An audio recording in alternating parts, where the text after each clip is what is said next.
Hey, what's up, YouTube? Welcome back to the closet. Welcome back to the Christopher Moon Show. And welcome to today's topic, which is just something a little fun, something a little nonsensical. I just found reading this book. I was reading this book, and then I started doing some looking up because, that's just the kind of person I am. Once I read something that's interesting, once I hear something that's interesting, I want to make sure for myself I'm getting the right information, because there's so much crappy information out there, and so much of people's emotions and like just feelings behind stuff. So once you're looking something up, once you're checking something out, most of the time you're just getting people's emotions about a subject. You're not getting any information. So I'm one of those look it up kind of people, and I look up a couple of different sources. But today I didn't go too deep. I didn't go too deep. I was just reading this story. And this is an old legend about, Celtic myths and stuff. And within the first couple of pages, we get to Alexander the Great. And it's talking about this dude making this pact with these Celts. And these Celts are supposed to be, supposedly, I don't know, but some of the oldest people, some of the first peoples. In different circles, you can read that there's some of the first peoples that were migrating throughout the land and sharing information and stuff. Celts, Druids, stuff like that, which, I'm interested in. I love history. It's pretty cool. But so in this book, this old story, these are the myths and legends anyway. This is going to be backwards on this because I'm using a backwards cam. But it says myths and legends. Just take me at my word. But it's fun because it goes down, and these Celts were like big, they were like the Druids. You ever played a video game where they got the Druids in it, and they're like turning into werebears and stuff like that Diablo 3? That's pretty cool. But these guys were big, big dudes in stature. And, they were brutal fighters back in the day. And they were talking with Alexander the Great here. And whatever was going on back during the Holy Roman Empire. And these dudes were saying, it says right here, okay, let me read a little bit and just shut up. I'm just going to read like a little section right here, because there's a lot, and I don't want to read a lot.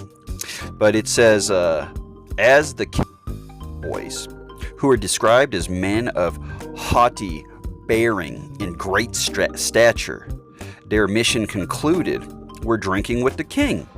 He asked them, it is said, what was the thing they, the Celts, feared the most? The envoys then replied, quotation marks.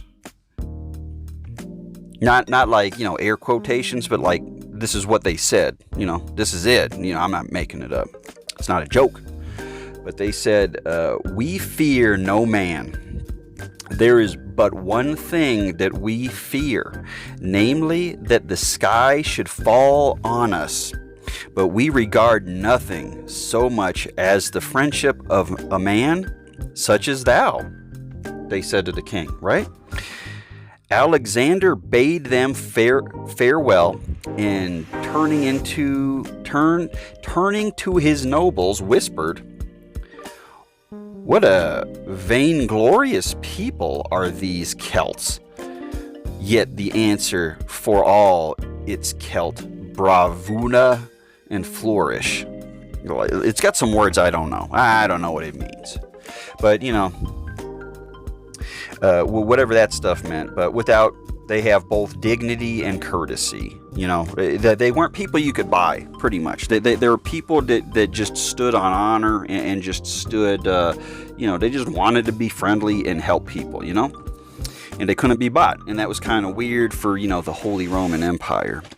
But here, I just put up the picture, but, it says here, we fear no men. But let's go a little deeper. The reference to the falling of the sky seems to give a glimpse of some primitive belief or myth which it no longer is no longer possible to discover the meanings. The national oath by which the Celts bound themselves to the observance of their covenant with Alexander is remarkable. If we only observe not this engagement, they say, may the sky fall on us and crush us. May the earth gape and swallow us up. May the sea burst out and overwhelm us. So they were saying all this stuff, and this was like something they were saying to the king, something they were saying to Alexander the Great, something they were saying to the Holy Roman Empire, right? Right. So there's that. Now that that's out of the way, I can put up some of this other stuff. And this is going to be hard because I can't stuff up and read it without manipulating this thing. So I'm going to start manipulating and put up this little thing so y'all can kind of, follow along with me, because I did a little research, after that. I said, that's kind of strange, but where have I heard this story before of the skies falling, Where have I heard that? And I was thinking of Chicken Little, that little childhood story time thing. The sky's falling, an apple falls on the little duck, whatever. But that's what it made me think of. So that's why I looked this up. And I'm gonna put myself in the background and let you see what I'm looking at. So here we go. Okay, so here I go with my little bathroom research. I'm looking up Henny Penny because that was the name of, I don't know if it was the name they were talking to, but it was the name of the story of Chicken Little. And here I'm just looking it up. You can see all the little pictures. There's like a company that does something with food production. But Henny Penny, more commonly known in the United States as Chicken Little, and sometimes as Chicken Licken, is a European folk tale with the moral in the form of a cumulative tale about a chicken who believes that the world is coming to an end, and the phrase "the sky is falling" features prominently in the story. It's about hysteria and not to be scared of that stuff. So that was kind of weird, like that. The tale of these stoic men, saying we're not scared of anything or anyone, just the sky is falling, whatever that meant. But that tale was lost, and we turned it into a cautionary tale of don't believe stuff. Just don't worry. And this guy Just Mathis Thiel, or Justin Thiel, whatever this dude's name is, he was the guy that originally wrote it down, and I thought that was neat. And I was like, that's strange, but where did we get this tale of don't worry about stuff from the original one? And I started looking back. I was like, okay, so old Thiel, this Just, if his name is Just, he wasn't on that. I don't think, because it's been rewritten so many times, but he was just the first in recorded history because we don't know the original story. But then I was going down a little bit more into the history, this Just sounds like, he didn't have nothing too sketchy going on that I could see or know about. He just copied the earliest version of Henny Penny's story in the Danish language, right? So I'm looking, and I get down, and I'm like, wait, what is this? The tale was translated into English by Benjamin Thrope. Let's see this guy. I know that name. Sounds familiar, right? Benjamin Thrope. Let's look at his biography. In the early 1820s, he worked as a banker in the House of Rothschild in Paris. What? Okay. There he met Thomas Hodgkin, who treated him for tuberculosis. So Benjamin was sick. He was working for the House of Rothschild, and he's got a big list of religious books.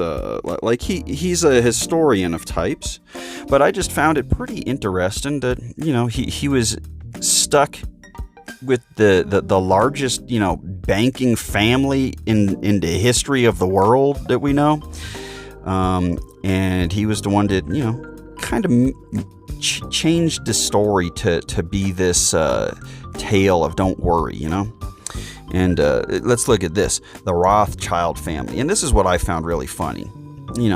German, wealthy family, came from Frankfurt. made all their money somehow.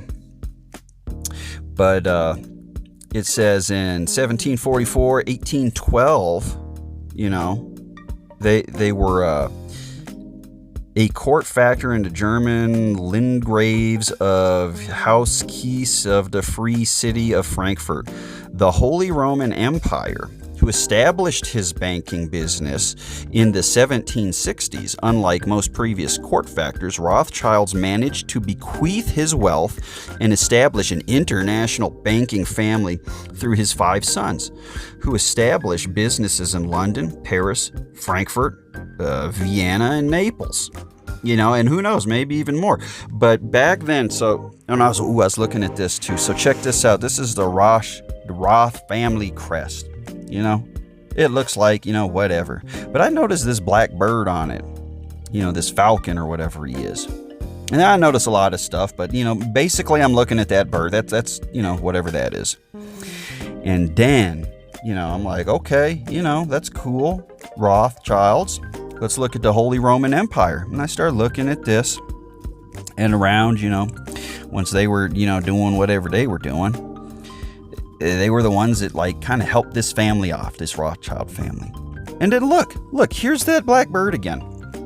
The one on the new family's crest. But this is the old empire's crest. And to me, it's kind of funny because, they got this double-headed blackbird, and it just looks to me like, there's the world, the realm we live in with the band around it and the cross. What does that mean? I don't know what that means. And then we got this picture of Jesus here. And I know it's the Holy Roman Empire and, that's their thing. But, look at all these, little nations and all these different things underneath them that, kind of looks like all the flags of the nations they've conquered or, believe now. Oh, wait. Oh, no, this is both. This is the camera and the thing. Sorry, I'm not good at bouncing back and forth. But, wasn't that, for me, that's kind of interesting just to look at it. And then you look at all the conspiracies out there and all this stuff. But once you get interested in history, you can really go back and, pinpoint things and look at things. There's a ton of stuff that I've changed my views and beliefs because you just see through, everybody today is so worried about, the media, politics, all that stuff, all the lies you hear out there. They don't trust agencies. I don't trust stuff. I don't either, completely. But have we ever been able to trust them, really? Once you go back and you start reading stuff like that, and you see how, these Celtic people, these strong, interesting people, we just want to know a little history, and you read a little history, and then you read how that little bit of history's been changed. It's like the telephone game, Somebody told somebody something, but I think there's a nefarious thing. You know how there was always that kid in class and you'd play the telephone game, but they would purposely say something weird, say something silly to mess up the whole thing. And then at the end, it would get back to the person who started it and they'd say, "Did you say this?" And then, everybody's giggling. "Oh, that's so far off from what I said." I don't know if it's something like that, but it kind of, it's just strange, It's just strange to me, but, I hope you found that interesting. I thought it was interesting. I was just reading it, and starting to look stuff up. It just kind of popped out at me that, that was there. It's a little bit different than the original telling from the original peoples. And it was set up by, this Rothschild lackey.